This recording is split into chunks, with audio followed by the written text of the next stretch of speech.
तात्काळ अशी कारवाई आपण या अधिकाऱ्यांना देण्यात यावी ही माझी आग्रहाची विनंती। त्यानंतर एटीएटचा अहवाल हा प्राप्त झाला। त्या पतसंस्थेमध्ये कशा पद्धतीचा हा घोटाळा चाललेला मित्रांनो, हा अहवाल प्राप्त झाला। हा अहवाल प्राप्त होऊन जवळजवळ झालेले आहेत 1.5 वर्ष। 1.5 वर्षामध्ये त्या संबंधित विभागाने आज तक कुठलीही कारवाई केलेली नाही। त्या अहवालामध्ये स्पष्ट म्हटलेलं आहे की एकमेव हा बँकेचा चेअरमन हा जबाबदार आहे, तरी सुद्धा एआरने कुठल्याही प्रकारची ठोस अशी कारवाई केलेली नाही। त्या अहवाल येऊन सुद्धा कारवाई केली नाही। त्या अहवालाच्या अनुषंगाने तो चेअरमन अपील केलं त्याने एटीएटच्या अहवालाच्या विरुद्ध की बा ही जी झालेली अहवाल आहे हा मला मान्य नाहीये। एटीएटचा अहवाल येऊन 6 महिने झाले। 6 महिन्याच्या नंतर तो निकाल त्याच्या विरोधात लागला गेला। याला सांगितलं गेलं की तात्काळ तू केलेला भ्रष्टाचार आहे, जनतेचे पैसे आहे, हे तात्काळ तू पैसे भर। त्याला पैसे भरण्याची नोटीस त्या एआरने दिली ती 9/7/2023 दिली। त्याने आज तक हे पैसे भरलेले नाही। हे पैसे लाखो रुपयाचा भ्रष्टाचार आहे, तरी सुद्धा सहकार विभाग कुठलीही बाजू कारवाई करत नाही। हा पुरावा, या पैसे मी भरणार नाही या दृष्टिकोनातून त्याने अपील केलं। मित्रांनो, अपील केलं, हे अपील त्याचा फेटाळण्यात आलेलं आहे। हे जॉईंट रजिस्टरने हे अपील फेटाळलं की मी पैसे भरू शकणार नाहीये, हे अपील फेटाळलेलं आहे। हे जॉईंट रजिस्टरचा हा आदेश आहे। हा आदेश सांगतो की हे येणे केलेला हा गोरख धंदा, काळा धंदा हा याने चालवलेला आहे, हा पुरावे सांगतो। जॉईंट रजिस्टरने निकाल दिल्यानंतर त्याला पर्याय काही उरला नाही, तर पर्याय उरला तर आपण आता हायकोर्टात गेलं पाहिजे।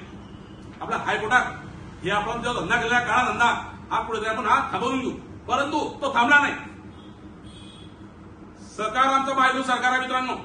महायुती सरकारने ठरवलेलं आहे ज्यांनी भ्रष्टाचाराच्या मार्गाने पैसे कमवलेले आहेत ते पैसे जनतेचे पैसे जनतेच्या खिशात गेले पाहिजे। म्हणून तो या निर्णयाच्या विरुद्ध हायकोर्टात गेला। हायकोर्टात 2 मॅटर चालले, 2 महिन्याचा मॅटर चालला असेल। 3ऱ्या महिन्यामध्ये त्याचा मॅटर हे फेटाळण्यात आलं। तिथे जर सांगण्यात आलं की तुम्ही केलेला भ्रष्टाचार आहे, तुम्हाला हे 2 लाख 3 लाख 4 लाख जे पैसे केलेले ते पैसे तुम्हाला भरावंच लागतील, तुम्ही त्या ठेवीदारांचे पैसे तात्काळ अदा करा, अशा पद्धतीचं त्याने हायकोर्टात केलेलं अपील हे सुद्धा फेटाळण्यात आलं। हा त्याचा पुरावा, हे हायकोर्टाने फेटाळलेला हा त्याचा पुरावा।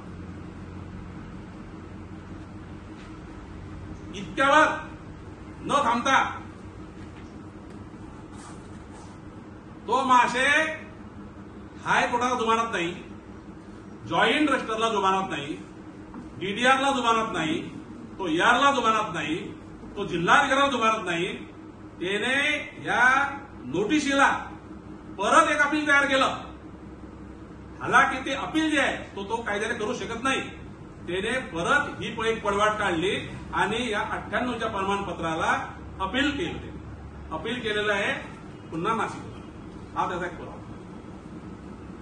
सांगण्याचं तात्पर्य तुम्हाला असं माझं की हे इतकं बदमाश सहकार डिपार्टमेंट आहे, त्या डिपार्टमेंटच्या विरुद्ध एवढे सगळे माझ्याकडे जवळजवळ 40-50 पानांचे पुरावे झालेले मित्रांनो। हे पुराव्यानशी जर मी हा लढा करतो आहे तर त्या लढ्याला आता कुठेतरी 80% यश आज प्राप्त झालेलं आहे।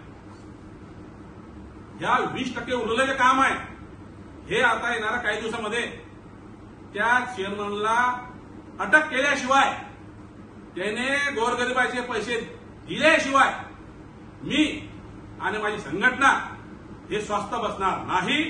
आणि येणाऱ्या काळामध्ये सहकार विभागाने त्वरित जे उरलेले काम 20% हे तात्काळ करण्यात यावं, नाहीतर इलेक्शन झाल्याच्या नंतर नितीन सोनार जॉईंट कमिशनरच्या ऑफिस समोर नाशिकला उपोषणाला बसणार आहे. मला या पत्रकार परिषदेच्या निमित्ताने सहकार अधिकाऱ्यांना हात जोडून विनंती करतो, बाबाओ तुम्ही आता 2 वर्ष झाले या केसमध्ये टोलवाटोली करताय. हे याच्यानंतर खपवून घेतलं जाणार नाही. इलेक्शनच्या नंतर मी अवघ्या 10 ते 15 दिवसाच्या आत जर का या अधिकाऱ्यांनी ठोस अशी कारवाई केली नाही तर मी जॉईंट रजिस्टर ऑफिसच्या समोर आमरण उपोषण करणार आहे.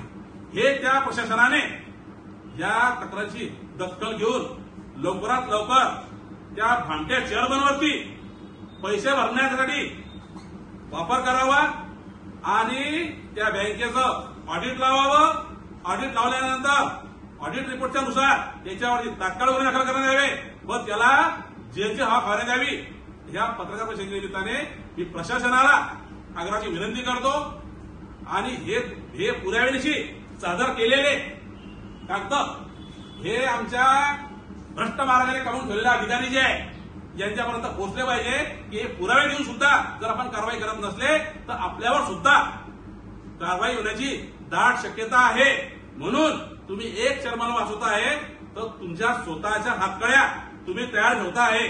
म्हणून आपल्याला विनंती आहे की आपण एका वाचवण्यासाठी आपण स्वतःसाठी गड्डा खोदू नका. ही माझी तुम्हाला आग्रहाची विनंती आहे. आपण जर त्या पद्धतीचं काम केलं नाही तर आपल्याला सुद्धा या येणाऱ्या काळामध्ये अशा पद्धतीच्या कारवाईला समोर जावं लागेल. म्हणून आजची पत्रकार परिषद घेतली होती. हे पत्रकार परिषद घेऊन आता 12 ते 13 दिवसामध्ये मी आमरण उपोषण बसणार आहे जर कारवाई केली नाही. जय हिंद, जय महाराष्ट्र.